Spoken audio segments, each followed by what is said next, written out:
Namaste everyone. Hari Om. Start. Om Shuklam Bharadaram Vishnum Shashivarnam Chaturbhujam Prasannavadhanam Dhyaye Sarvavighnopashantaye Saraswati Namastubhyam Varade Kamarupini Vidyarambam Karishyami Siddhir Bhavatu Me Sada Gurur Brahma Gurur Vishnu Gurur Devo Maheshwaraha Gurus Sakshat Parabrahma Tasmai Shri Gurave Namaha दोर्भिर्युक्ता चतुर्भिस्फटिकमणिमयीम् अक्षमाला ददाना हस्तेनैकेन पद्मं सितमपि च शुकं पुस्तकं चापरेण भासा कुन्देन्दुशङ्क स्फटिकमणिनिभा भासमाना समाना सा मे वाग्देवतेयं निवसतु वदने सर्वदा सुप्रसन्ना कूजन्तं राम रामेति मधुरं मधुराक्षरम् आरुह्य कविताशाखां वन्दे वाल्मीकिकोकिलं वाल्मीकिर्मुनिसिंहस्य कवितावनचारिणः शृण्वन् रामकथानादं को न याति परां गतिम् गोष्पदीकृतवाराशिं मशकीकृतराक्षसं रामायणमहामाला रत्नं वन्दे नीलात्मजं यत्र यत्र रघुनाथकीर्तनं तत्र तत्र कृतमस्तकाञ्जलिं बाष्पवारि परिपूर्णलोचनं मारुतिं नमत राक्षसान्तकं वैदेही सहितं सुरद्रुमतले हैमे महामण्टपे मध्ये पुष्पकमासने मणिमये वीरासने सुस्थितम् अग्रे वाचयति प्रभञ्जनसुते तत्त्वं मुनिभ्यः परं व्याख्यान्तं भरतादिभिः परिवृतं रामं भजे श्यामलम् नमोऽस्तु रामाय सलक्ष्मणाय देव्यै च तस्यै जनकात्मजायै नमोऽस्तु रुद्रेन्द्रयमानिनिभ्यो नमोऽस्तु चन्द्रार्कमरुद्गणेभ्यः. Start. So in the previous sessions I think we had looked at the introduction and also the gist of all the 7 kandas of the Ramayana. Then I think slowly we were also looking at a few aspects of Ramayana here and there, why we are studying the Ramayana and so on. So now we will continue. Now before we proceed further, we have to, before we even delve into the story of Ramayana, today what we are going to see is we are going to delve into the character of Ravana. Why Ravana? That I will tell you.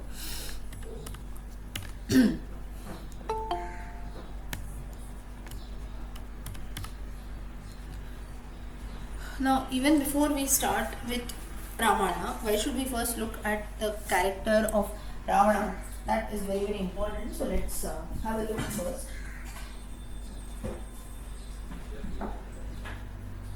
Now, why in the first session itself, you can consider in the introductory sessions itself, we have not even started with Balakanta. So, before starting with the story of Rama, why am I talking about Ravana? That answer you will get here.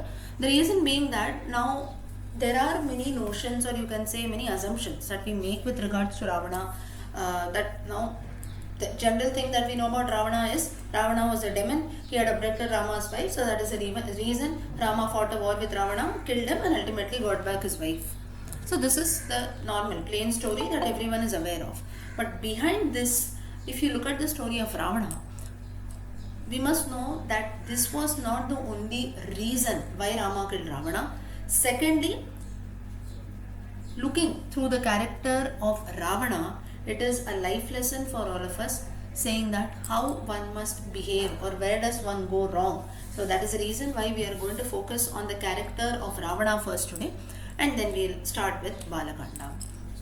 Now a few points have been picked up to tell you about Ravana, or what were the comments that were made with regards to Ravana. You have the references also that has been given in the bracket, so you can refer to that. First is earlier, now Mandodari, Ravana's chief queen, I did not say queen, chief queen. So whenever this word is made as chief queen, that immediately should make an impression in your mind that Ravana did not have one wife alone, he had many wives. Mandodari, she was the chief queen of Ravana, and there she says that Indriyani Purajitva Jitan Tribhuvanam Tvaya. In his younger days, Ravana Indriyani Purajitva. Pura is before. He had Indriyani, not only Indra but also other gods. So Ravana had won over all the gods. Such was his valor, such was his might. So he was very great. Winning over the gods is not easy. But Ravana had done that. He had brought all the three worlds under his control. He had brought Indra and all the other gods under his control. Even the 9 Navagrahas were under his control. So he was surely not a normal human being that is there. He was a great person, full of valor and might. This is what was Mandodari's statement. You get the reference in the Yuddha Kanda. And not only this, to get all this greatness, it was not that Ravana was just sitting simply. He had put in a lot of efforts in order to achieve.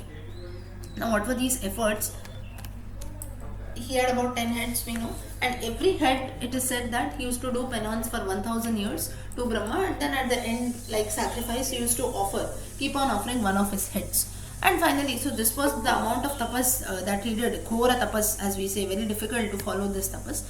And he did all this tapas, and finally, after 1000 years, that is after his penance period was completed, Brahma came in front of him, and then that's where he asked, what boon you want? And he was such a foolish character that he has included everything in his list, but unfortunately he did not include the list of human beings, that is there, Manushyanam. He forgot to include Manushyas. If you look at that verse, Suparanayakshanagaanam Daityadanav Avadyoham Prajadyaksha Devadanam Cha Shashwata.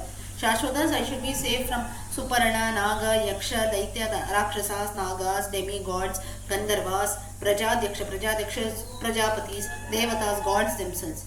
Nahi chinta mamanyeshu pranishwamara pujita trinabhuta hite manye pranino manushadayaha. But he says that I am not afraid of prani, that is creatures like human beings. Trinabhuta, Trinam is grass. I consider them as small, you can say, blades of grass that are there whom I can just kill away. So here itself the first mistake of Ravana can be seen. The first life lesson for all of us is, do not underestimate anything or anyone in life. We don't know how one person can come or how one particular thing can change our life completely. Now we look at some people. I'll give a very basic example. One minute. You told he is full of valor and what? Might, M-I-G-H-T, might, strength. Okay, thank you. Yeah.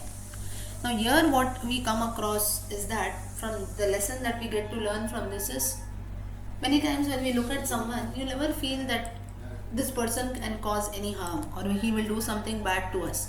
But tomorrow he might seem very good. You know, he's such a good person. He always thinks about my well-being and so on. We never know how that same person might change, right? So all of us, we have our own personal experiences. Maybe 10 years back some person was very close to us. Today maybe we are not even talking to that person, right? So in the course of time we forget, and at the same time we would have also changed. Again, note one thing, it's not that only the opposite person is to be blamed always. We would have also changed, right? So this happens. So that is the reason one life lesson is how one changes. We never know in the course of time. That is the reason it is said that do not tell everything to everyone. Never ever that should be told.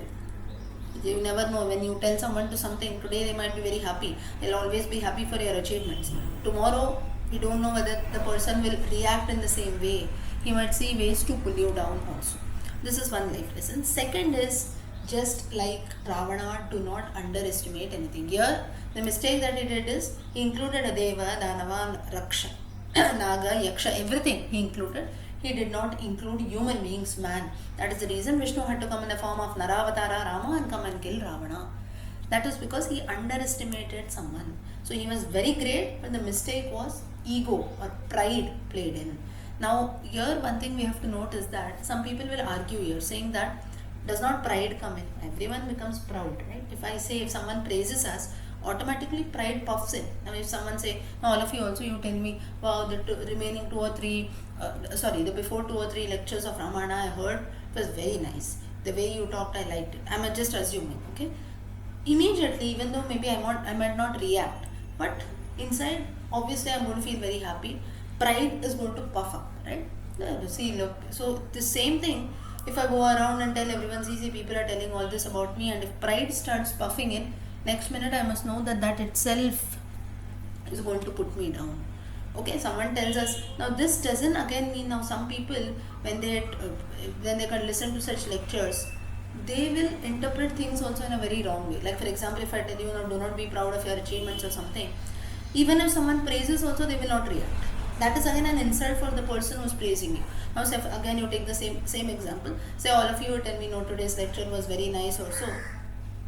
I should not become proud, but at the same time, if I don't react, I just leave, I just ignore and go away, none of you will like, right? From the next time, nobody will even, you might not even come. And even if you come, maybe you won't stay back and say, no, it was good or something like that. So, appreciating is equally important. And for us to maybe give a reply, I can say, okay, thank you for saying so. And then I get that encouragement. Oh, 4 people are listening to me, they are liking, so the next time I must ensure that I must speak more well, right? I must tell them more good aspects. So appreciating and giving, you can say conveying our thanks is important. Being grateful, being thankful is important, but not being proud. So Ravana here tries to show. So therefore these are all very small aspects that are there. Even now also for such things, now you might wonder why we understood, you need not give such a deep explanation. But people interpret things very wrongly, especially when it is with regards to our scriptures, be it the Ramayana, Mahabharata and so on. These are all you can consider as sensational topics that come in. Something, and then the next day in the news, no, so and so person said so, why we are doing this. Someone is chanting Ramanama somewhere, there is a problem with people all around, right? So like this, these are all like people wait to pick up points that come in. So therefore, when I am giving you some deep explanation is, tomorrow someone comes and questions you also. Now say for example that we are about 40 people together. Now in this group of 40 also, maybe one of you might come across someone who might ask you that why are you listening to Ramayana and so on, don't you know the story of Ramayana, or what is the reason on a Sunday morning nicely you can spend about, you can go out somewhere or maybe sleep for some more time, you're getting up morning you're listening to Ramayana. What is the need? Is there any need? Why are you doing so, right? Or there are people who have connected from outside, maybe I assume that it will be more late for you, but still you have joined in. What is the need for doing that? One is you have interest, but second is when such questions come in, or when someone, what is there in the Rama, what is there in the Ramayana, who is Rama, who is Ravana, when questions like this come, we must not give only plain answers. Rama is the son of Dasharatha Kaushalya, Ravana was the enemy of Rama, he had abducted Rama's wife Sita. This everyone knows.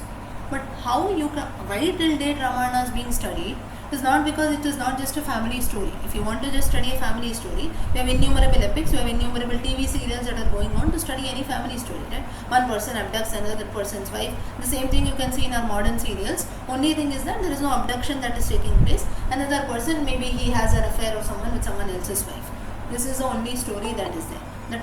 The formation, or you can say the subject matter has changed, but the base remains the same. And then the first person, whoever is his original wife, he comes and he tries to fight this, that, and then that's how the serial goes on, right? Ramayana also to some extent, now don't feel that I'm comparing Ramayana to a normal TV serial, but then the subject matter or the story background is somewhat similar. So then the question should come, why am I studying this Ramayana? It is just talking about a husband, wife and so on. This is a thought that Hanuman had. Hanuman, before the Sundarakanda, he had this thought in mind saying that why is this Rama craving for this one lady Sita? What is the need? There are so many women out there. One lady is gone away, one wife goes away. Go and marry some other woman. For this one woman, why is this Rama wailing about like this? This is a thought that came in the mind of Hanuman. Now, is this right or is this wrong? If we question here, Hanuman now, he was a Naishtika Brahmachari, right? He had never ever come across a woman except his own mother all through his life. So he did not know the importance of relationship at all. So what is a husband, what is a wife and so on, what is a married life, grihastha, householder. He had never come across all this, so he never knew the importance of this kind of a relationship. This was one. Second is, in those times, now today we have a lot of legal laws, this and that, one person should marry only one woman, one man should marry one wife, one woman should marry one man. This is a rule that has been set up today. In those times it was not so. One man can have many wives, one woman can have many husbands. This was the rule. That is the reason why Rama's father Dasharatha himself had so many wives, right? Or in the case of Mahabharata, you have Draupadi having 5 husbands of Panchapandavas. Whereas Rama, he was one person who was very unique. Rama and Sita were exceptions in those times. Like when the entire world was having, you can say, many wives and many husbands, they stuck to Ekapatni Vrata, Ekapati Vrata. So they were like exceptions there. So at that time, So these were two reasons why Hanuman had this doubt in his mind that why this Rama is craving for one woman, why is he crying, he has gathered so many monkeys, all of us we are going in different directions and ultimately we are not able to find her also, so what is the reason? So continuously Hanuman had this thought in his mind, but he never told this to anyone. But Rama could make this out from Hanuman's facial expressions, the way he lived about. Rama knew that this person, Hanuman, he always has this doubt in his mind that why am I craving for this? So, but then he did not give an answer at it. But later, when Hanuman crosses over the ocean, finally reaches Lanka and meets Sita, looking at her, she also there, if needed, like we had discussed in earlier sessions, if she wanted, she could have easily married Ravana and lived a life full of riches. But she did not do that. Looking at her sitting in the Ashokavana under a tree and waiting for Rama patiently, Hanuman there made a conclusion that Rama is made for Sita, Sita is made for Rama. I cannot even imagine anyone else. So the thought that was there in my mind all through these years that why is this Rama craving for this one woman Sita? Now I can make out that Sita is not just an ordinary woman who can come and go that way. Rama is made for Sita, Sita is made for Rama. There cannot be anything else apart from this. So this happened only when he went and met Sita physically. Later it is said that after Hanuman went and met Sita, his notion or his mindset towards Sita completely changed. He developed more devotion towards Sita even than Rama. More devotion and respect towards Sita. So this was how the mindset, after looking at her devotion, the faith that she had. Now Sita, if you see, we had looked at the character of Sita also, I suppose. You just look at the character of Sita. Sita's unflinching devotion and faith. More than devotion, let us consider this to be faith. Faith and trust is very, very, very important that she had on Rama. She did not even know, she had no signs. 8 months had passed about, she had no signs of Rama or not even a single person from Rama's team coming and approaching her. She did not even know whether Rama and Lakshmana were even alive. And you see, Lanka, it was on the other side of the ocean. If not for Sampati, the vulture, people, the monkeys who were assembled on the one side, other side of the ocean, they could not even find out, they could not even know that Sita was on the other side of the ocean, right? So Sita was just wondering. She did not know, or they were like, chances were too less, hardly 1% that Rama can ever reach. But still, she did not give up. Her faith was to the, you can say, she was having a lot of faith, complete faith in Rama, that Rama will surely come. Of course, this doesn't mean that in the Sundarakandam, if you read very, very closely, we see her faith a bit unflinching. That's the reason why she feels to end her life and so on. That's the reason she feels that no, Rama, how will he come and find me? Maybe he will never come, he can never find me out. So she has a few depressing thoughts also that come to her mind. This is human nature. Why does this come in? Again, second life lesson for all of us is, however, a person might say, no, I am always very happy, very positive, I have a lot of faith, trust, this, that, everything is there. Still, if a sorrowful situation comes, every one of us, we also get depressing and sorrowful thoughts. No one here can say that even in times of sorrow also I am happy. Maybe our range of sorrow might differ. I might say that, okay, I have a sad news in the family, maybe it takes for me 1 day to come out of that. For some other person it might take 1 month, for some other person it might take a few days, for one person it might take 1 hour. The time might differ, but sorrow will be sorrowful only. The sad, whenever we listen to a sad news, no one is going to sit and laugh, right? All of us are going to be plunged in grief. Maybe the time to come out of that might differ, but sorrow is sorrow only. So Sita tries to show that why she gets depressing thoughts, and it's because she also has taken an incarnation. Though she is an incarnation of goddess Mahalakshmi, she has also incarnated as a normal woman, normal human being. So she has to also act that way. That is the reason why she gets depressing and suicidal thoughts while she was in Ashokavana. That too not immediately. After 8 months she has spent there, she has no signs of Rama at all. She does not even know if Rama is alive. So at that time she realizes that there is no other option. But even at that point, she does not. Ravana comes so many times. He comes in front of her, tells, come and marry me, stay with me, this, that. So many times he comes. All the Rakshasis around, they are also torturing her continuously. They are saying that we will eat you up and so on. But even in that, she does not give up. She stands up to her faith. She's so dridhavrataha. When we look at the 16 qualities of Rama later, in the start of the Balakandam, we can say Sita also had this quality. She was very firm. She said, no, let anything happen. If you want, I will end my life, but I will not stay with this Ravana. So this was her faith that she had. That is second lesson that we get to learn from Sita, is being firm, let anything happen. Third, what we get to learn from Sita's character is that Sita, even though Ravana was continuously coming, poking her, telling her this, that, everything, come and marry me, come and stay with me, and so on, the Rakshasis were continuously torturing Sita, they were always around her. But still, one ray of hope that was there was the demoness Trijata. Now, this Trijata, in some references, we have that she was a wife of Vibhishana, some references we have she was a daughter of Vibhishana. So, whatever you want, you can consider, but as per the Sundarakanda, we have the reference that Vibhishana's daughter was Kala. Jeshta Kala Nama. This is a reference that we get in the Sundarakanda. So, there could be a possibility that Vibhishana had maybe more than one children, that can also be one, but mostly it is considered that Trijata was a daughter of Vibhishana. Trijata, as per the Ramayana reference, we know that though she was a demoness, she was a very good lady who showered motherly affection on Sita. So this is again, so that is the reason why Sita at least could to some extent spend, if out of 24 hours, if 22 hours were a bit gloomy, at least 2 hours she could spend with Trijata, who was continuously taking care of her, who was speaking with her. So that made Sita happy, or you can say peaceful to some extent. Again, a third life lesson out of this is that even in times of sorrow, there is one ray of hope that is there.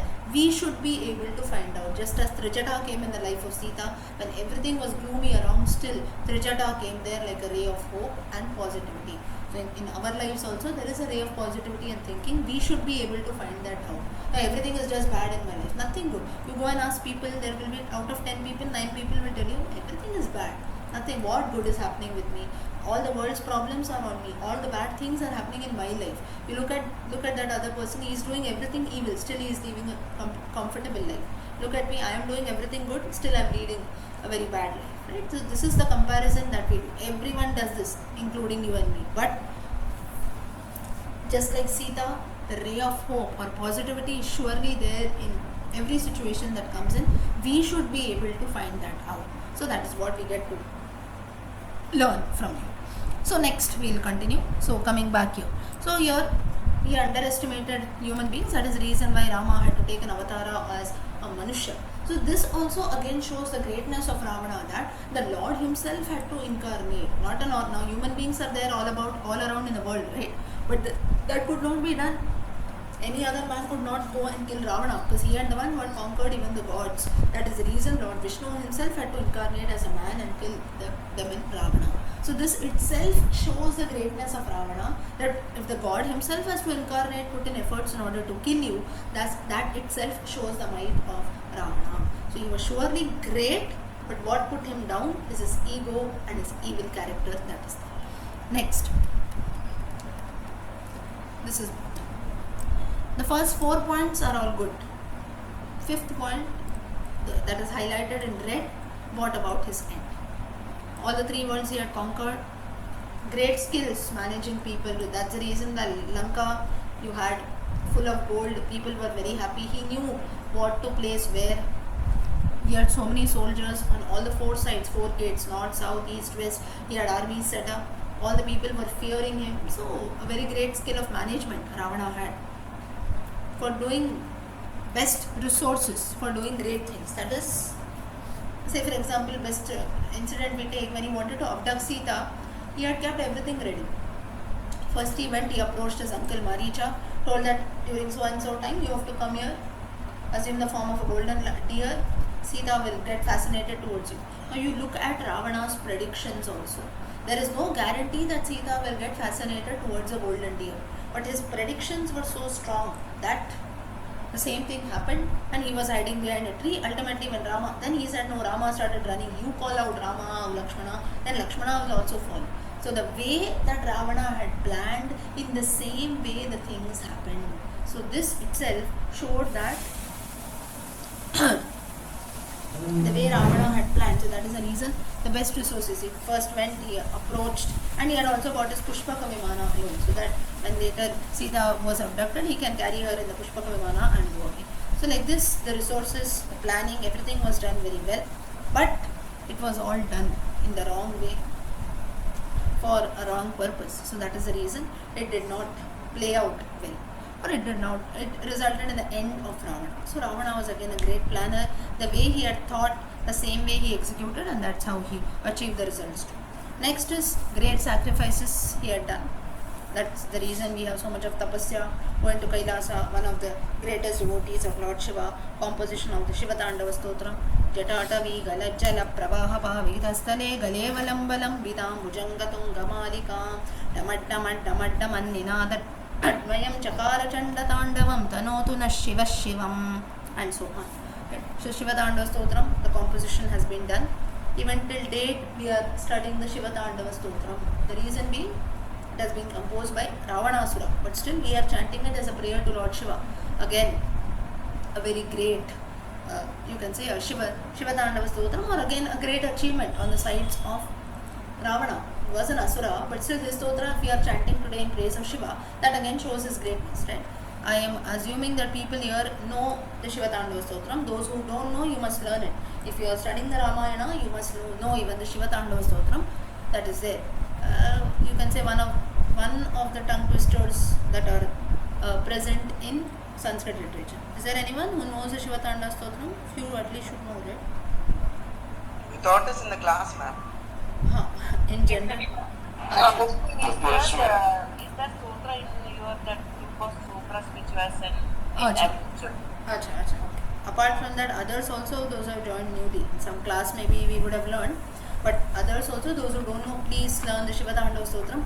If you get it by hearted, it is very good. So just about, I think, 11 or 12 to 13 verses that are there, very beautiful composition. So here again, so this was the way he went to Kailasa innumerable times. He composed the Shiva Tandava Sutra.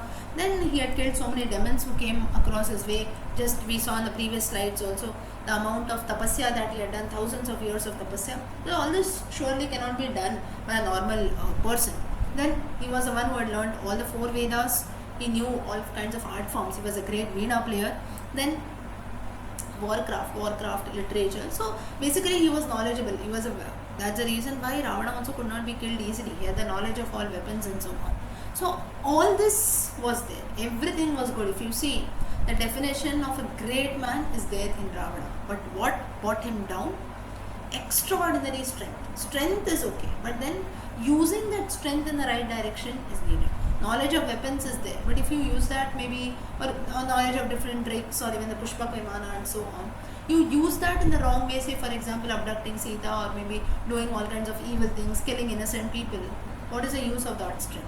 Or ego towards the end, or even when in the point when, now forget about end, when Rama he crosses over the ocean and reaches Lanka, at that instant everyone was advising Ravana saying that at least now we must prevent this war. Or even when Hanuman he reached Lanka and he destroyed the entire Ashokavana, at that time also everyone was telling Ravana that just one messenger of Rama's army has come and he has destroyed about 35,000, 40,000 and so many demons that are there. What will happen when Rama himself comes here? You just imagine. So is it that Ravana did not understand this? Ravana very much understood. Ravana knew. Ravana had already developed a sense of fear in his mind. But still, what stayed back was his ego. Let anything happen. I will also die, but I'll stand up to my ego. That's what brought his own destruction. Again, a life lesson for all of us is, in spite of knowing that what we are doing is wrong, if we still stay back just to maintain our ego, oh, what will people think? I was so steadfast. It is as if I'm giving up, right? It's as if I'll feel defeated. It is not defeat, it will bring about your own destruction. Realize that today itself. So that is the reason ego and strength that was there used for wrong purposes, that brought Ravana down. So having the first 4 qualities, everything was good in Ravana, but what brought him down is his ego and extraordinary strength, which was not needed, which was used for wrong purposes. So that only brought down the loss, you can say, that only brought the destruction of Ravana. And Ravana was one more person who had made predictions also. Like for example, the same Maricha incident we consider, the predictions that he made were also so true, right? That okay, you assume the form of a golden deer, Sita will get attracted towards you. She will tell Rama that you come and you bring for me this deer. Rama will finally go. Then you shout in the form of Rama. You call out Sita, Lakshmana. Sita will persuade Lakshmana that you please go. Then Lakshmana also finally goes. At that time I will rightly come, abduct and go. And you see the time management also. So though Maricha had supported Ravana, the entire planning was done by Ravana. Everything was made on prediction. Before the thing actually happened, he had just predicted and things happened the same way. So he would have surely been an expert in predicting all this. How can we compare this? This is what is skills, right? Prediction skills. But there are a few people who will be working in sales profiles, right? So in sales, usually we have some predictions that are made, right? So many targets we have to achieve. Or whenever you say, for example, if there is someone working in sales, you will surely have someone asking you what was your sales target, right? Last year sales target, something like that, or targets that are right for any role. So that is where you see towards the end of the year. Now usually we have year end happening, a new year has started for most companies that are there, or maybe from Jan if you have a year start, the first quarter and so on we say. Now why I am giving you such examples is so that even working people also, you can also relate. Why Ravana has to be applied for each and every part, each and every aspect that can be seen here. So there all of us we have. So at that time whenever you set out a target or something based on the budget that is there, you set out some target, okay, this year my targets are this, my achievement is this and so on. We make predictions, right? Now in the next 2 months this is what we are achieving, this is a scale that is there, these are our market standards, these markets we are going to target and so on. And towards the end of the year, what we say is what actually we had planned, what actually I have achieved, have I overachieved my targets or have I underachieved, or where am I exactly, is it touching? We do this, right, in the sales profile. Mainly in sales, it can be even for marketing and other profiles. Then mainly this is what is done, right? We predict something that okay, this year I see that so much can be done, these are the customers whom I can target and so on. All this we do, but towards the end we see the results. So this again, whenever we make all these predictions, if you're an expert that is there and as per you predicted, if things have been achieved, everyone is going to appreciate you a lot and maybe you get an award, this and that and so on, right? But in the case of but if it is not achieved, of course, maybe you have to try it out next year. So though in all other profiles and everything we make some predictions, but till they are achieved we cannot say anything. But in the case of Ravana, he was such an expert that the predictions that he had made, each and every step what he told, in the same way things were achieved. So that itself shows a person's greatness. But what brought him down was his ego and strength that was used in wrong purposes. Next, everyone had praised Ravana. Hanuman's description of Ravana in the Sundarakanda. Rajamanam tato drishtva Hanuman rakshaseshwaram manasa chintayamasa tejasa tasya mohitaha aho rupa maho dhairyam maho sattva maho ditihi aho rakshasarajasya sarvalakshana yuktata. Hanuman praises Ravana that, now Ravana, Sundarakandam Sarga 49, that is where finally Hanuman is brought in front of Ravana. Looking at Ravana, these are the verses that come out of the mouth of Hanuman saying that how bright he is, what kind of luster, what kind of a form he has got. Aho rupam, aho dhairyam. Dhairyam is bravery that has in him, and all kinds of good, very firm, all good qualities of a king, warrior and so on. Truly a king of demons, or he is a person truly having those kingly qualities, royal qualities. And in spite of Antejasa, very bright to look at. Now why does Hanuman praise Ravana this way? Now Hanuman knew that Ravana was an evil person. He only had come here in the search of Sita. He knew Ravana had abducted Sita. Then why did Hanuman talk positive words about Ravana? Again, if an enemy also talks positive words about a person, that itself shows the greatness of the person. Now please note one thing, that some people here, they will not like. They will say that, why are you only praising about Ravana? Should we not praise about Rama? Note one thing, that Ravana was also a very good person. You can see the greatness of Ravana, but what brought him down was ego.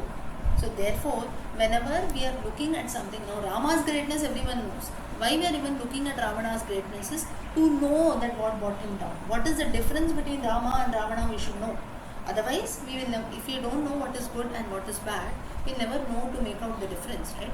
Only when we know the greatness of Ravana and one or two qualities that brought him down, and we know that those qualities that brought him down that were not there in Rama, so then Rama's greatness also increases. Therefore, this is the approach, this is what is the approach that I felt we should look in whenever we are studying not only Ramayana, our topic is Ramayana now, whenever we are looking at something, both the good as well as the bad aspect also has to be studied carefully. That is the reason why Hanuman and so other, even Rama also, you see in the Yuddha Kanda, he has described Ravana in a very good positive way. Towards the end, till the end also, Rama gives a chance. He tells that you come, you don't do this, you give back my wife Sita, I am ready, I don't want to fight, we can make peace. Till the last minute it happens. Even while Ravana dies away, Mandodari comes and wails there. At that time also Rama tells Jambavan. Now Jambavan was somewhat related to Mandodari. Their ancestors were the same. So Rama tells Jambavan, he also tells Vibhishana, go and console the ladies of your house. At that time Mandodari gets very angry. But then Rama tells Vibhishana, Jambavan, that you won't tell Mandodari that her husband was surely great. What brought him down was just the evil qualities that he had. That is the reason also we have Lakshmana, who was told by Rama, you go and stand near Ravana, he will give you all Brahma Vidya or great teachings. And then we know the story, Lakshmana went and stood near the head of Ravana. Ravana did not respond. He comes back, he tells Rama, he is not responding. Rama immediately asks, where did you stand? He says, no, I stood near the head of Ravana. Rama said, do we do this? There is a guru from whom we have to get something, we have to always be one level down. We have to stand near the feet of the guru and ask something, get the teachings. Lakshmana gets very enraged for a minute. He says, Ravana, this great demon, from whom is he even my guru? How can I go and even get some teachings from Ravana? Rama says, now he is killed. For his evil actions, he has deserved a punishment. But for the good qualities that are there in him, you must go and learn that from him.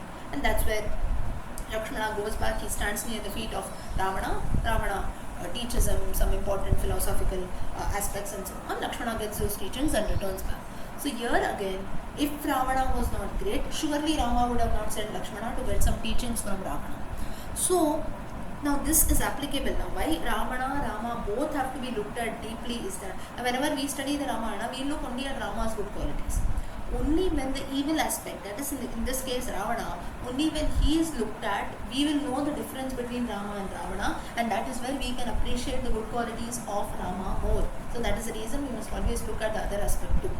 How this is very much relatable to our lives is, whenever now you buy something or you have to do something, say for example in the case of small children also, we buy a game, a board game or something like that, or let's not consider a board game, maybe you buy some appliance, electrical appliance or something like a washing machine or something like that. With that we get a manual that we have to follow how to use and so on. So whatever you buy, you have something called do's and don'ts, right? Most of us, we will read only the do's. Don't put leaf, don't put this powder, don't put that powder, don't put these kind of clothes. In the case of washing machine, I'm saying, don't put maybe this clothes, this type of clothes, don't put the soap directly, you have a separate hole for it and so on. Like this, there are some certain rules, right? We don't concentrate upon that. Don'ts, that I'll see that later. Do's are important. Or for a small child also, you tell them, there are many parents. Now I'm not blaming any ancestors or blaming any of our elders, grandparents, none of them I'm blaming. But then where a few people we go wrong, and maybe I have not still attained that stage of having children or becoming a parent, so maybe I cannot relate to that yet. But still, what as parents, elders, a few places where we go wrong is, or what I feel is, we don't tell everything to our children properly, right? We tell them only certain aspects. Tell them, no, this is good, don't do this, don't do that, we tell them. What should be done, that we don't tell, right? No, don't speak the truth at all, don't speak lies at all. But only when the child knows what is wrong, what is lies, it will not speak lies, right? Oh no, terrorism is bad, we see. You should not steal. Okay, let's not go to terrorism. We tell them a simple aspect. Stealing is wrong. Only if the child knows what is stealing, it will not steal, right? So for that, you have to give them knowledge even about the bad aspect, that is stealing. That is the same aspect that is here. Only if we know about Ravana, who is here compared to stealing, only then we will know the greatness of Rama. So that is the reason the negative aspect also has to be studied properly. So as parents or as elders, whenever we tell them something, tell our children something, we also give them only half knowledge. No, this is not needed. Only this much knowledge is enough. What I tell you, that you do. And that is the point when the child goes to external sources to attain knowledge. And then later today we have so many problems that we face, right, in relationships and so on. The child gets so, and today, especially in today's times, wherein there is information overload. You don't tell a child something at home, child can immediately Google and find out something. And the child has information, and there, I'm just telling you something about child psychology. The child develops in his mind that, oh, this thing my parents did not tell me, right? I have got this information from somewhere else. It can be any information about anything maybe. So now I know that my parents do not tell me anything, and from that point the child starts going away from the parents, right? Now these things, how far it is related to Ramayana, I will tell you that later, but then note these things clearly. So that is where we feel that, that point is where the child feels, oh, my parents are not telling me anything, oh, I can do so many aspects they would have hidden from me, they tell me only the things that they want to. The child starts going far away. Child also will stop telling you many things. So when we expect things that our children should tell me, no, you can be very free with me, you can share whatever you want, all your problems that you are facing, anything you want, you tell me freely, right? Especially with teenagers and so on, we tell them all this. How will the child tell when you are not sharing everything with them? Now when I say everything, that doesn't mean an each and everything. Okay, something happens in the house, I go and tell them. I'm not telling that way, but then a few aspects which we feel, okay, you have to do this, you have to do that, you have to study well, do this, do that, everything we tell them, right? You give them a list of rules and regulations. But when the child maybe confronts us, maybe asks some question, or anything that happens, few topics which we like, that we tell them. Few topics which we feel, no, this cannot be discussed openly, you tell them, later we'll see what happens, right? So as parents also, or as elders, this thing has to be noted very, very carefully. It might be very unpleasant. Maybe, no, the parents in the entire world, they are not telling such aspects to them. Why should I tell them? Right? It can be any topic that comes in. But then always remember that, especially in today's times, where we have information or technology at the tip of your hands, if you don't tell your children everything, they can immediately find out. And then at that time, a gap develops. Now this can be applicable even for children also, not just parents alone. But as elders, when we expect that, no, my children should always listen to me, they should always stay close to me. We as elders also have a few duties to do. So that is, again, you have to remember this Rama, Ravana. We tell them stories of Rama, but we will never tell them stories of Ravana. No. That is the reason why we say, right, that children should always be kept from all kinds of negativity. I'm not saying that you should introduce negativity, but if you don't tell them what is negativity, if you don't tell the child what is stealing, the child will never know what is stealing, right? Then it will think that, okay, stealing or not stealing, both are same only. My mother never told me about this. This thought should never develop. When 4 things a child comes to know from outside, it is very, very disturbing for the child. It will feel that, why my parents do not tell me this. So through this aspect of Rama and Ravana, or why even we are discussing Ravana's aspect so great, maybe we are dedicating one whole lecture only for Ravana, the reason is we must know both about the do's and don'ts. Whatever is good, whatever is bad, that has to be told equally. Same, that is the point that I am telling is, as parents and as elders also, read the story of Rama, or even in the case of Mahabharata story, no, you keep the Mahabharata at home, it is going to lead to fights. Who told? Without keeping the Mahabharata at home also, we are fighting every day. Why to blame the Mahabharata epic, right? Mahabharata gives us Pancharatnani, Srimad Bhagavatam, Vishnu Sahasranamam, Sanat Sujatiyam, Yaksha Prashnam, Viduraniti.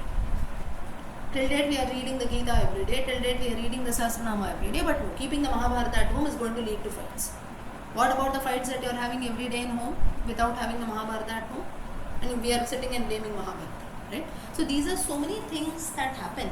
So whenever, especially the young generation, when they come and question us something, in the society a few topics might be taboo, right? We say, label them as taboo, T-A-B-O-O, right? They should not be discussed openly. Why not discuss it openly? Of course, there is a right time, right stage to discuss things openly. But then, no, my child will know. You see a few elders, they will speak that way. No, not all things can be told at home, right? From outside or from the school, children will learn it that way. Why do you want that to happen?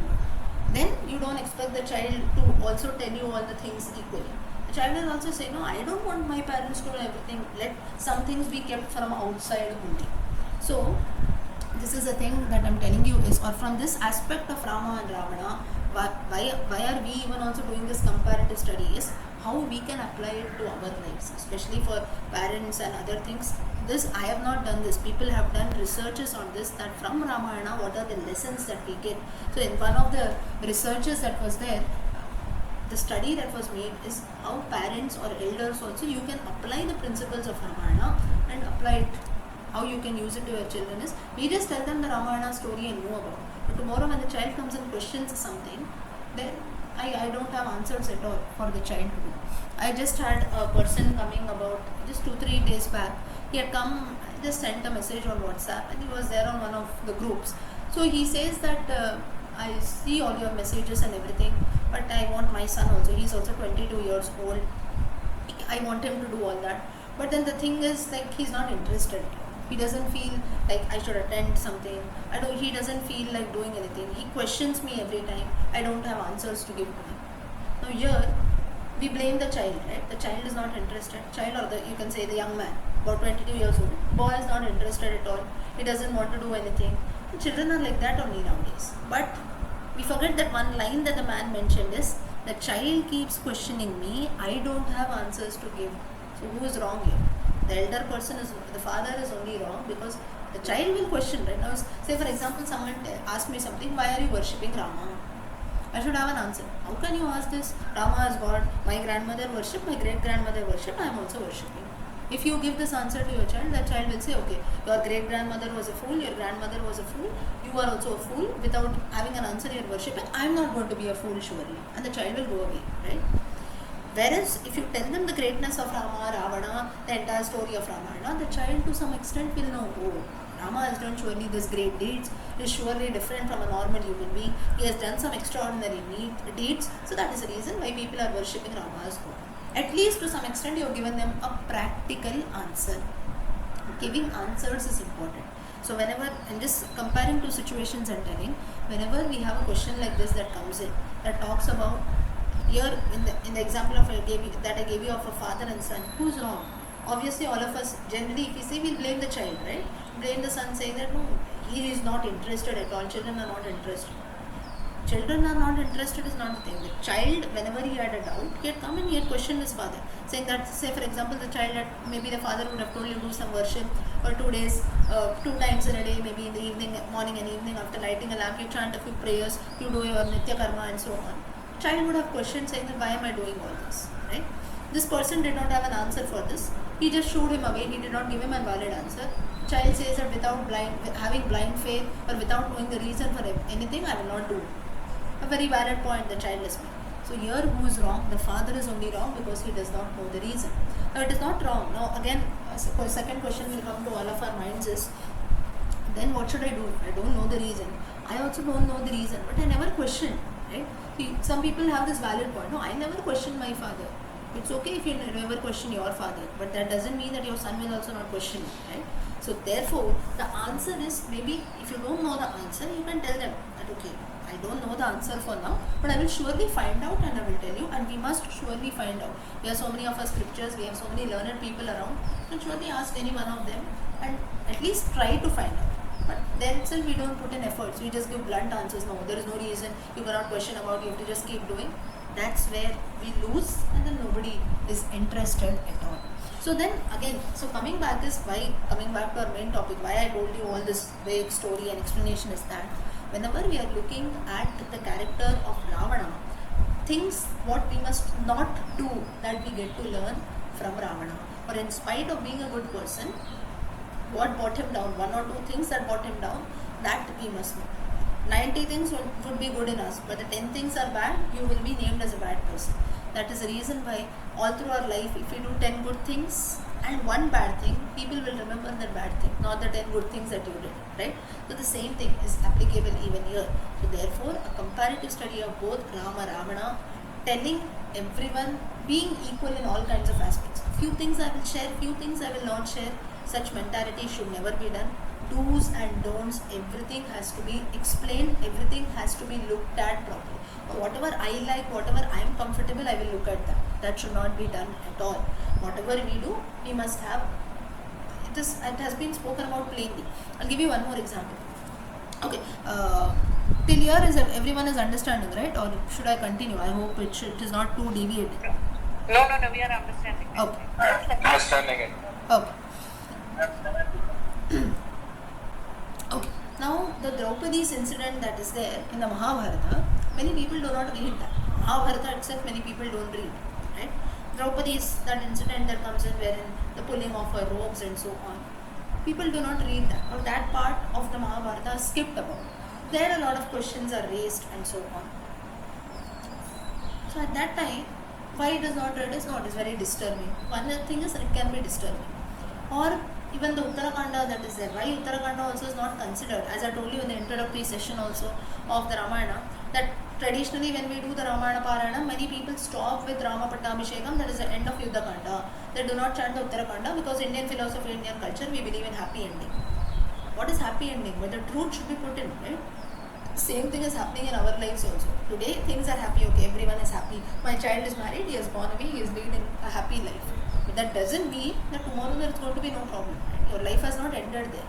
Tomorrow again there might be other problems that come in. Same is applicable to all our epics also. Happy ending, okay. Rama and Sita have returned back to Ayodhya, they have been coronated, they have made the king and queen, but later other problems are going to come. So we cannot skip Uttarakanda at all. So that is, or even the Draupadi's incident that happened with Mahabharata, that also cannot be skipped. We have to look at everything fully. So Valmiki and Vyasa, why it is mentioned as when Arsha Mahakavyam, Ityarshe, Iti Arshe. Arshe is both Valmiki and Vyasa were very much present during the times when the Ramayana and Mahabharata were written, and that is the reason as the epics have happened, as things have taken place, in the same way they have been portrayed.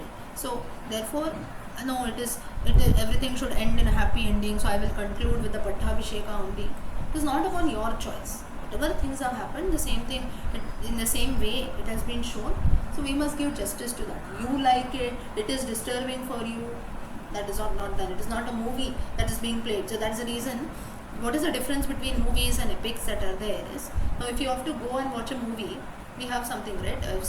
You have some disturbing scenes, or maybe for a few movies you have 18 plus, you have to take your identity card and so on and go, right? For small children it is disturbing. Ramayana and Mahabharata, they are not movies. Things have happened that way. The same thing you are seeing in the world also today around, like Draupadi's incident, we have so many women being attacked about today, right? Same thing is, now if someone had not read the Draupadi's incident in those times, then nobody will know that such an incident has taken place. But now, because we know, we have studied the Mahabharata, we know that okay, such a so and so incident that happened with Draupadi, we know that today whatever women are facing through, the different attacks being made on women and so on, okay, this is something that happens roughly. Please, we have an idea. Yes. Regarding Draupadi's incident, there is a difference between belief and faith. So initially when Dushasana pulled her dress, she was trying to protect the dress, she was holding on to the dress. After that, she had full faith in Krishna, she remembered Krishna. Correct. She threw her hands up, she left the dress, and he could not do anything. He kept on pulling. So that is the full faith she had. Correct. So these are all different things that have been told. So Ramayana and Mahabharata, the things that have been portrayed, like here, just as in the case of Ravana also, though he has been appreciated, what are the evil qualities that have put him down, that also can be seen. Okay, so let us continue. Next, yes.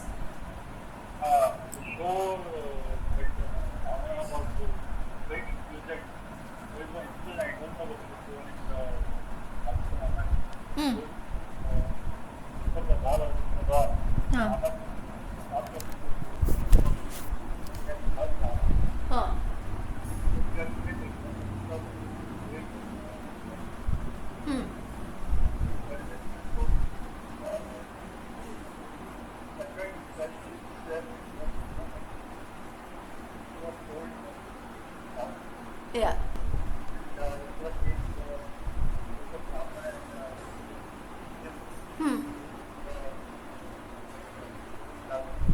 Correct.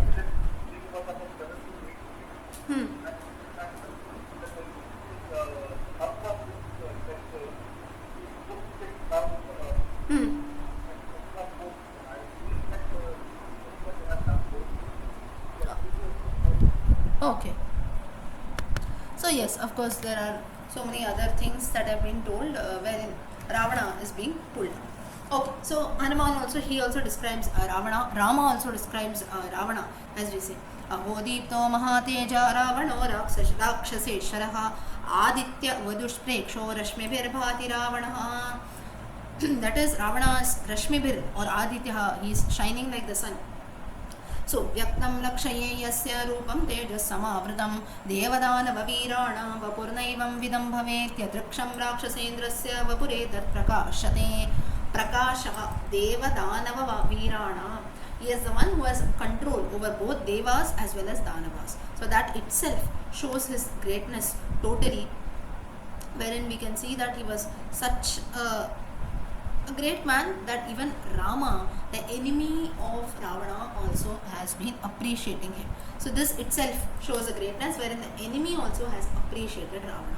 Now one aspect we have to look at this is lessons that we get to learn from Hanuman and Rama also from this instance is, so here actually Rama should have never appreciated Ravana. Let him be whatever qualities he has a great man, all that is on one side. But then Rama should have never appreciated Ravana, because in the eyes of Rama, Ravana is an enemy, he is an evil man, he has abducted his wife Sita.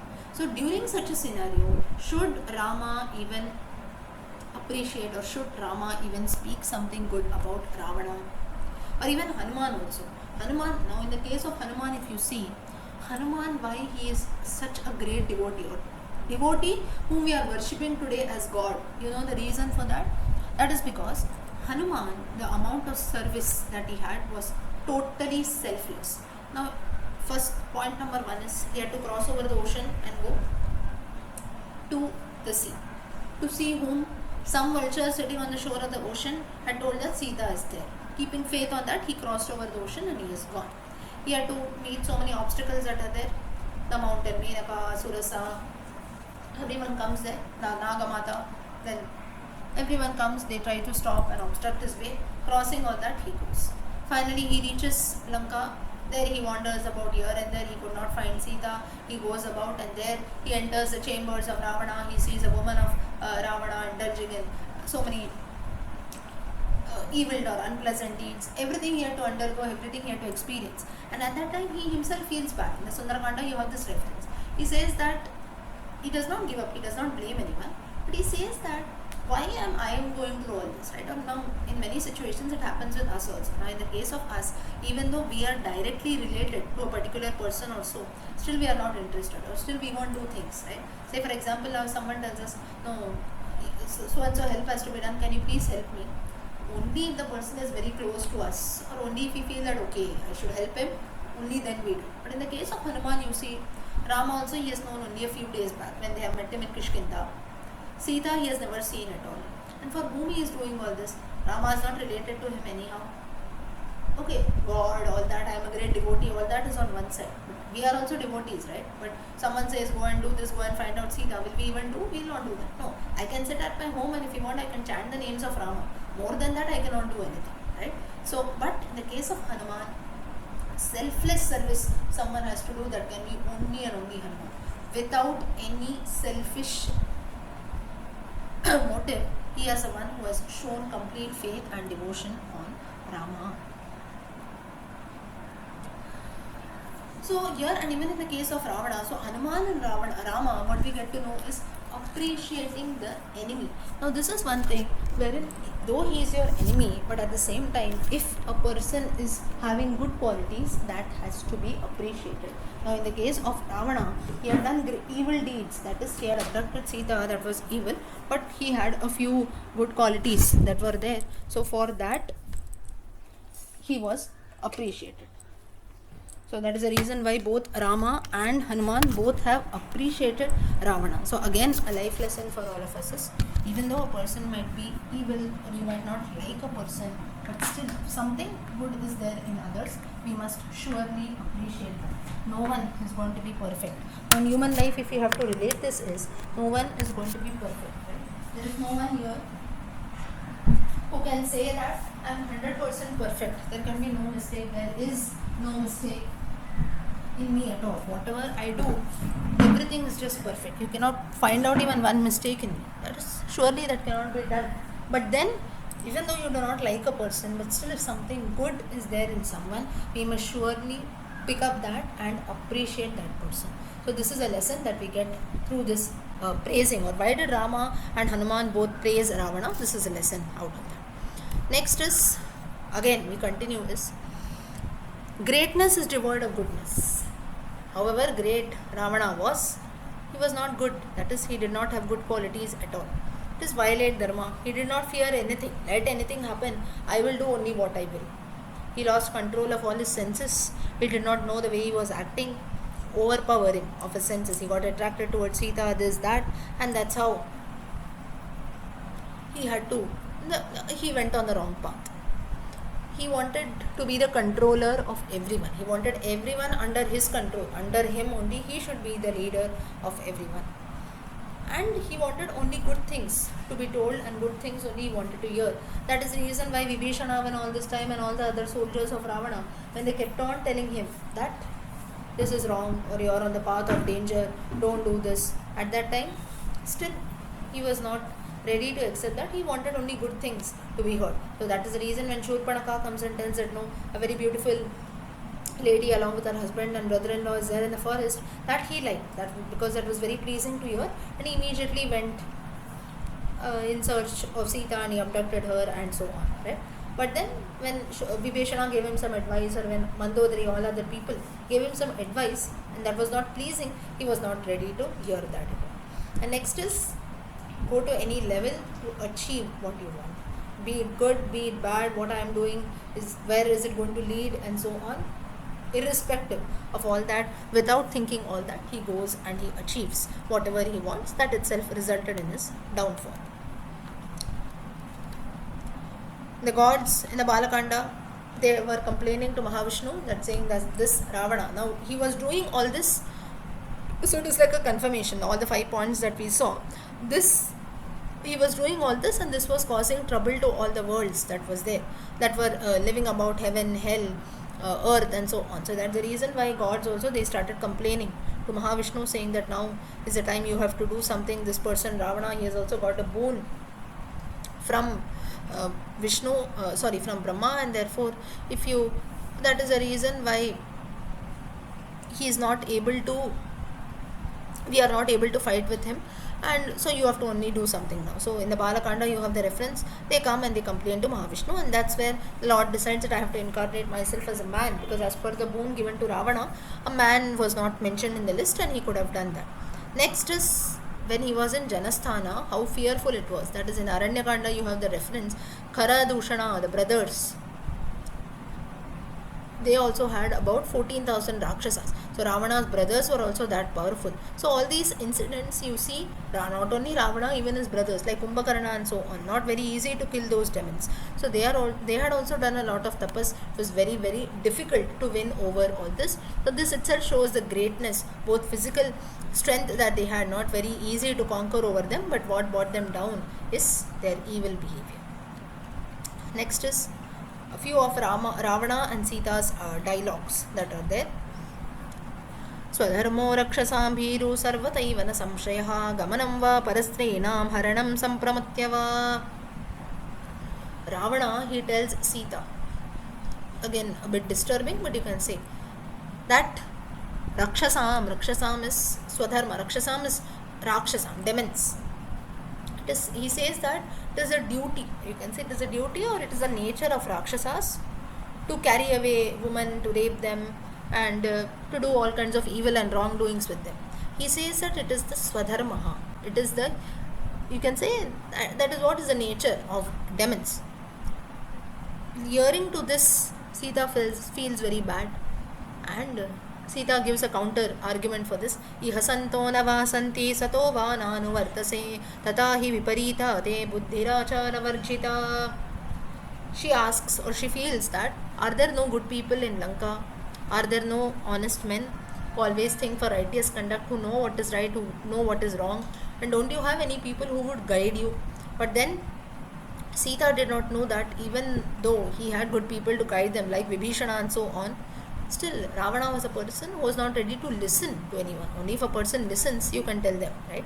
So therefore, this is the dialogues that they have. This again shows the downfall of Ravana, the way he makes such statements. And Hanuman also, looking at Ravana, he has a few remarks to make. That is, he is very cruel. All good people are against him. He has made everybody his enemy, and all his powers that he has, he does not use it in the right way, and therefore he is not achieving good things. He is using them all in an evil manner, for maybe fighting, for bringing down people, for killing others, for abducting, and that is the reason why, that is only is causing his downfall. So adharma, he is using his full power for adharma, and that is the reason it is going to bring about his downfall. He got a lot of curses also. Now what is this curses? Anaranya. Anaranya was a woman whom again Ravana had tried to approach against her will, and that's where she curses that one of the descendants of Ikshvaku Vamsha will come and kill you, that is Rama.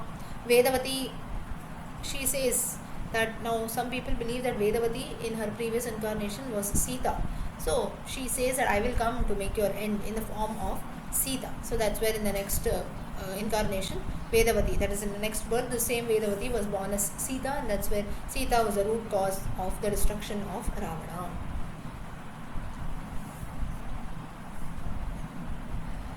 Now there was one more curse that was given to him in Uttarakanda. We have this reference that because this wicked person, he does not care for woman at all, the end will come through the other sex, that is through man. He does not care for woman at all, therefore a man will only come and kill you. That's how Rama comes and he kills Ravana. So these were all different causes of Ravana's death. So though he was very great, why did he kill? So there were many instances where he went wrong also. So these are the don'ts part that I told you. These are the evil part that I told you. If someone now, you just tell them the greatness of Ravana, he was such a great person and so on, the next question they will come and ask you is, why was Ravana bad?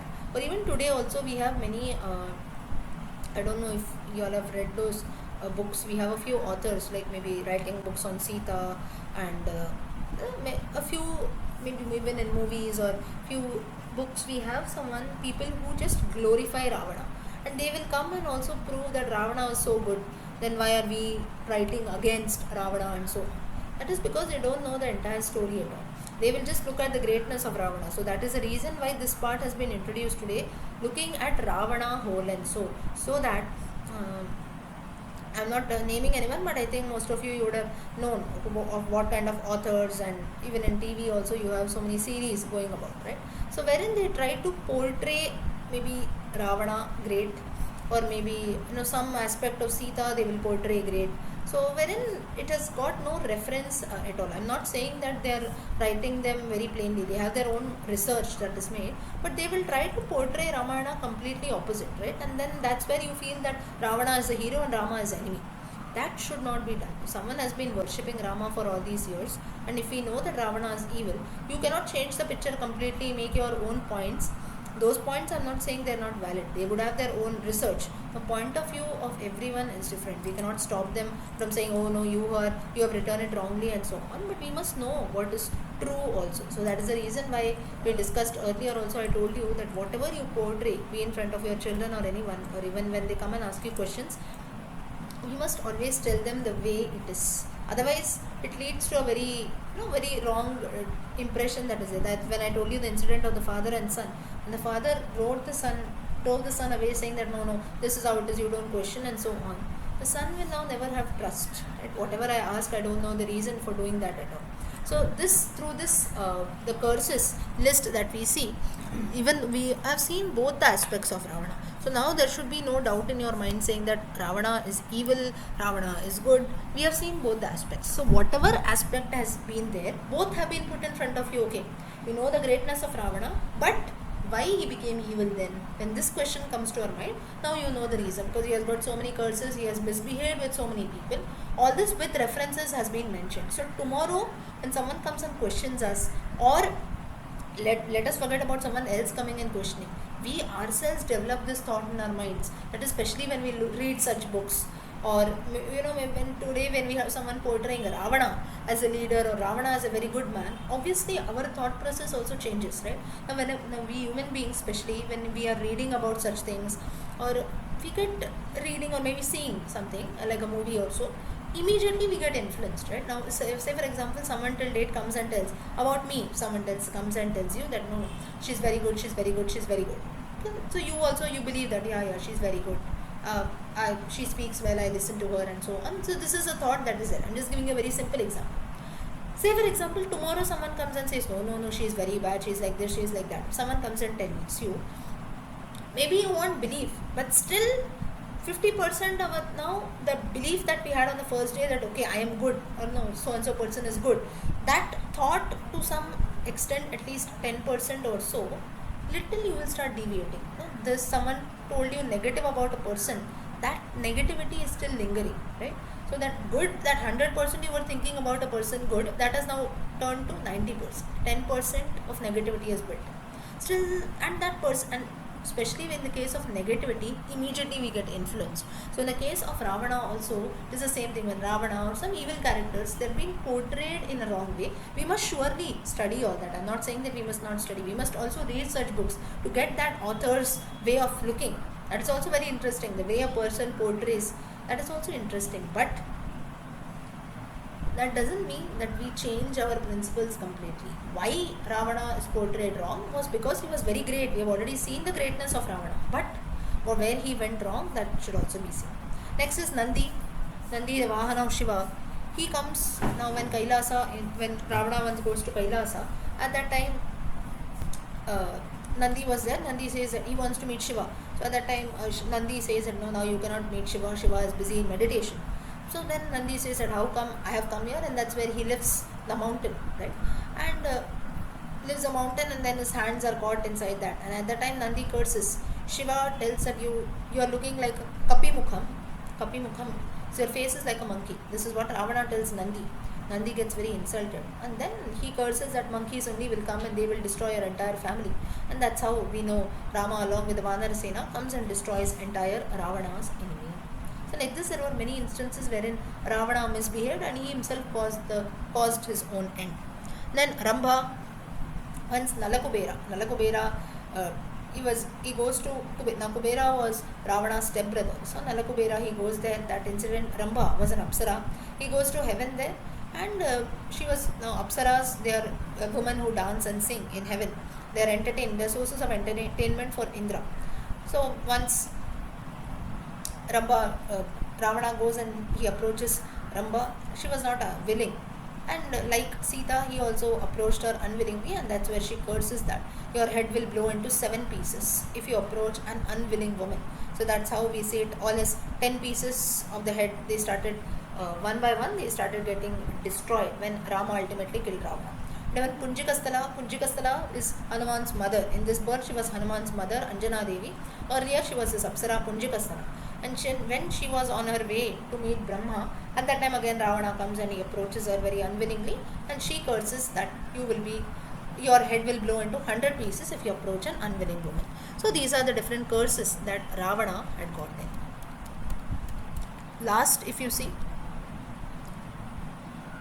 if you listen to nobody, no good counseling is possible. Like for that you have so many people who have counseled. Maricha, Malyavan, Vibhishana, Mandodari, and so on, Jatayu. For this now Maricha, he tells Ravana, Ramo Vigrahavan Dharmaha Sadhu Satya Parakramaha.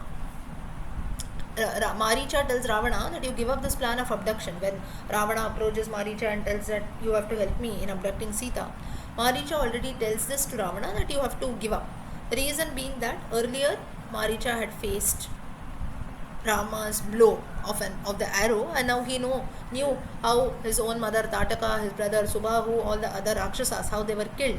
So therefore Maricha knew the powers of Rama, and therefore he told Ravana that you give up the plan of abduction, you should not abduct Sita. Malyavan was a grand uncle of Ravana. He tells Ramo Vigrahavan Dharmaha, is a divine person, Sadhu Satya Parakramaha, a very good man, so therefore you must not do this. He asks Ravana to give back Sita. And here at that time, Ravana did not listen to all this. He just felt that this is a man roaming about in the forest who has been banished from his kingdom. How is he going to fight me back? No army, having monkeys and squirrels to support him. What will happen? No support at all. So that's when nothing is going to happen. He just sends both Maricha, Malyavan. He ignores everything.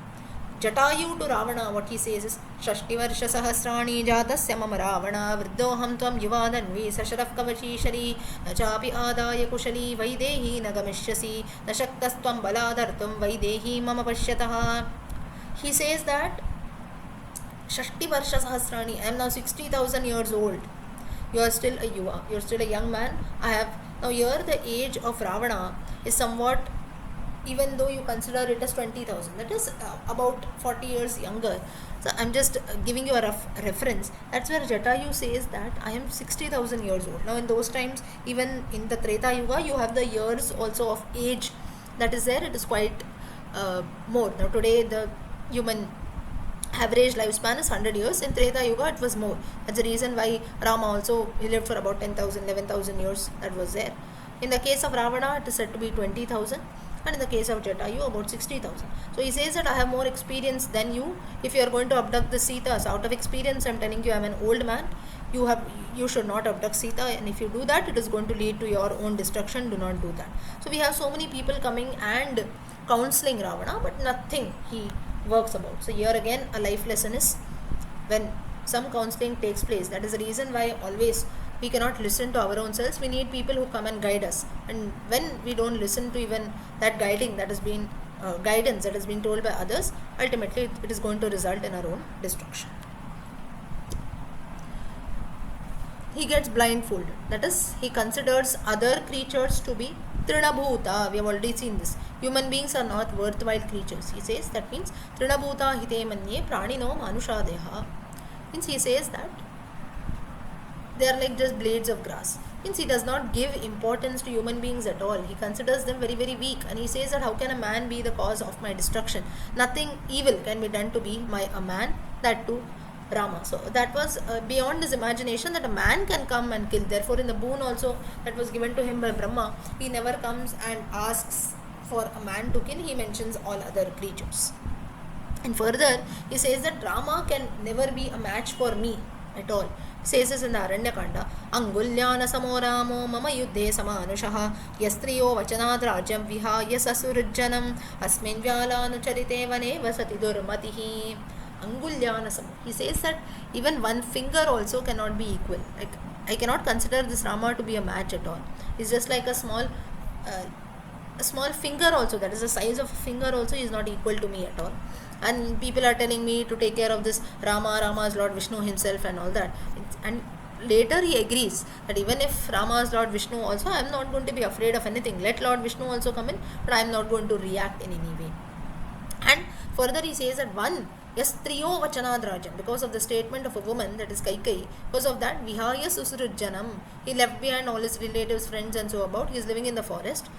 And Vane Vasati Durmatihi. Durmatihi is a foolish man, or that is what was there in his destiny. He is roaming about forest and forest, and people are telling me to take care of myself. From him he is going to be very dangerous and so on. What is all this nonsense? So through this again a life lesson is, do not underestimate anything.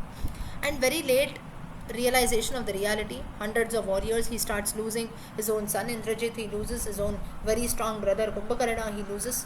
Then all kinds of even activities that should not be done, that also he tries. That is ordering Sita to be taken in the Pushpak Vimana. That is a Maya Sita episode that Indrajit does this. He keeps places Sita on the Pushpak Vimana, and he shows Rama as if Sita's head is being cut off and so on. But of course there he forgets that Vibhishana is also there, and Vibhishana tells Rama and the entire party that this is all an illusion of Maya Sita. Then also informing Sita that Rama is dead by bringing about just the face of Sita, and that's where again Trijata was there, and there she comes and she tells that this is also an illusion, don't believe in this. So all whenever you know that you cannot fight the war, win over the war through good deeds, that's when all these deeds were also done, all unhero activities, just to bring about Sita and Rama under their control, to make them afraid. But that also did not work, and in spite of late realization also, Ravana did not give up. He knew all this. He was losing hundreds of warriors, he lost his own son, brother and so on. He did all kinds of things to win over Sita and to kill Rama, but nothing succeeded. But in spite of knowing this also, he did not accept the reality, and because of this, whole family and his race had to perish. एको हि कुरुते पापकालपाशवशः कतः नीचेनात्मापचारेण कुलं तेन विनश्यति. Because of Ravana, his entire family had to end. That is the reason why Kumbhakarna also, before he went to the war, he tells Ravana that you please give back Sita. Sita as goddess Mahalakshmi herself, Rama as Lord Vishnu himself. You please stop this war, otherwise it is going to lead to mass destruction. He does not hear this. Even Indrajit also, towards the end, when he knew that now Indrajit was a great warrior, he had tried all kinds of things against Rama's enemy, but he knew that Rama's army, but when he knew that nothing was being successful, he comes and tells his father that I have also given up, this is Lord Vishnu himself, he must not fight against him. At that time, Ravana does not like that his own son is also giving such statements. He tells his son that don't forget that you are the son of Ravana and such words do not suit you. And saying so again, of course, Kumbhakarna, Indrajit also, in spite of speaking all this, they go back and they fight, and ultimately they give up their lives also, but towards the end they too realize that Rama is Lord Vishnu himself. So many people coming and advising, and because of Ravana the entire family was also perished. Kulam tena vinashyati. Maricha's advice is akurvantopi papani shuchayah papa samshayat parapapair vinashyanti matsyana garadeyata bahavasadavo loke yukta dharma manushtitaha paresham aparadhena vinashtas saparichadaha. What is the meaning of this is Matsya Nagarideyata. Naga is a poisonous snake, and it is said that when one does papa, the entire family is destroyed. Papani shuchayah papa samshayat parapapai vinashyanti. When another person does a papa also, so say for example, if my father or my grandfather has done something evil, till date I will also have to experience that, right? So that is the thing when sometimes we blame our ancestors, right? We say that, oh, my grandfather, why did he do that? Why did he sell this piece of land? Today if that land is there, I could have the same land that he bought maybe 50 years back, that was 10,000, today I would have gotten maybe 1 lakh for that. Now this is not a papa, but then we do blame, right? But we have such conversations. Same thing here, Maricha also tells us, just as one naga, that is a one in a pond full of fishes, matsya, fishes, if a poisonous snake is put in, the fishes are all innocent. They have no enmity against the snake, but still the poisonous snake will come and they will eat all the fishes and they will go away. So the fishes have all lost their life innocently. They don't know that the snake is dangerous or it has got poison, it is going to emit poison and so on. But because of their destiny, you can say, Matsyas, all the innocent fishes also, they are killed by the poisonous snake. So it is the same here. Ravana is like that poisonous snake, and all the other people, we cannot term them as innocent, but because of Ravana, they also had to end up their lives. So that is what has been said here. So with this, Ravana's entire character has been portrayed, or why Ravana is even evil, what brought about his evil, you can say what about his end, what was there that surely has to be appreciated in his qualities, that is his greatness and so on, but still where did he go wrong and how far it is applicable to our lives, that has to be seen. So with this, Ravana's character ends. Did everyone understand this? Was this interesting? Yeah, it was very interesting. Oh. Okay. So we have 5 minutes more. So we'll just look at a very small topic and then we will continue. Now with this, what happens is that next now we have to start with Balakandam. We will be delving into Balakandam directly. We have had a lot of introductions now. So now with Balakandam, we have the story of Valmiki that comes in. So Valmiki, as we know, a dacoit who was turned Ratnakara, a dacoit turned into a sage, Valmiki. He did tapasya for many years. That's how an anthill built around him. That's Valmikam, and that's how he got the name as Valmiki. So now again the story of the transformation of the dacoit Ratnakara into Valmiki is, that's where Ratnakara, this man was a dacoit in the forest, and there he always felt that why am I only his way of bread and butter was killing people, robbing them, whatever they had to take from them, and go back and fetch for his family. And that's where once Ashtarishis, they come there, and Narada also come, and Ashtarishis come there, and when he approached these rishis also, few sages who had come, a group of 8 rishis, not the Saptarishi reference that we have. Many rishis you can consider, sages who come there, and then that's where they ask Valmiki that you are doing this, but you go and ask your family. Now all this that you are doing, it is going to lead to sin, right? So are they also going to share your sin? You say that you are fetching all this for your family, so whatever you get, all of you share amongst you and have your fill. But then even the Papa also, will they share? Ratnakara says, yes, of course they will share. Whatever I do, if I am doing something for my family, they will surely support me even in my difficult times. Sages say that you go and once confirm. It is better you get the confirmation. Ratnakara, he was overconfident, but still he goes, he asks his wife, children, old parents, that all these deeds that I'm doing all this just to support you.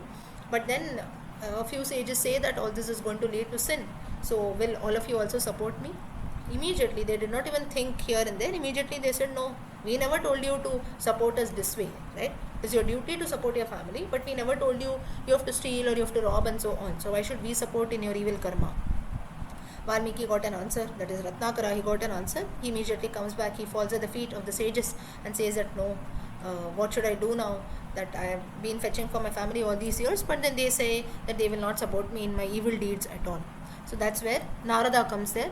Narada says that now the transformation has taken place, you keep on chanting Mara Mara Mara. Now why this Mara Mara is, Ratnakara was such an evil man that even the name Rama did not come to his mouth easily. So that is the reason why Mara Mara Mara Mara he chanted, and that's how Rama Rama Rama it got transformed. That's how we see the transformation of the dacoit Ratnakara also to Valmiki. Now here, what the aspect that has to be pointed out here is why this word Rama Rama has not come on the tongue of Valmiki. It is again very much relatable to our lives. We know the name of Rama Rama Rama Rama hardly now. In 1 second, Rama Rama Rama Rama, if you just count and see, not 1 second, maybe you consider 1 minute, you can chant it more than 100 times. Maybe you can count all of you for yourselves and see 1 minute how many times you can chant. But do we ever chant that? No. All of us, we know Rama Nama, but then we can never chant that. And it is said that chanting the names of Rama Nama, of Rama, is only going to help us cross over. But in spite of knowing this, in spite of knowing that it is very easy to do also, 1 minute also you can chant more than 100 times, but still do we do that? Or how far we do this? Do we even focus on this? So this is the same thing that happens in the case of Valmiki also. Through Valmiki's incident, he was a dacoit, so that is the reason Rama Rama did not come to his mouth. That's when Narada comes, you tell it in the opposite way, Mara Mara Mara, and you will get that. But in our case also, though we know that, okay, Rama Rama Rama, you know the benefits of chanting the names, but still how far do we chant that? So we are also like Ratnakara only if we are not chanting the names of the Lord. So through this incident of Valmiki, this is also one aspect which we have to learn, is that the names of the Lord are very much there. That's the reason we have Ramayana, Mahabharata and so on. Very easy, but still we have reasons that I don't have time, I'm working, I'm doing this, I'm doing that, I don't have time. Okay, you don't learn, you don't read the Ramayana, Mahabharata, maybe that is big, you don't have time. How much time does it take to even chant the names of Rama? Hardly 1 minute, right? If you calculate for yourself, you can see in 1 minute how many times we chant, but that also we don't do. So what should this be called? It is just ignorance. So through this incident of how Ratnakara got transformed into Valmiki, how he started writing Ramayana, we will look at all that in detail from the next session. But towards this session, how we conclude this session is that chanting the names of the Lord is very much there on our tips. But how far we do that without any excuses, there should be no place for excuses at all in chanting this.